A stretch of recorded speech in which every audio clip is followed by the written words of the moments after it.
How to enable auto compress images on Discord mobile. Hello guys, in this video we'll show you how to enable auto compress images on Discord mobile. Let's go to Discord. Now click settings, click on your profile. Now you need to find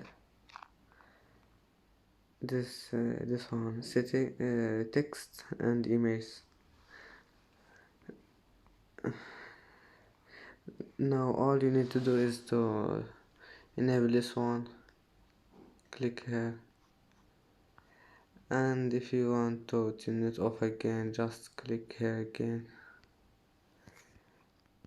And that's today's video. If you like it, don't forget like and subscribe, and see you in the next video.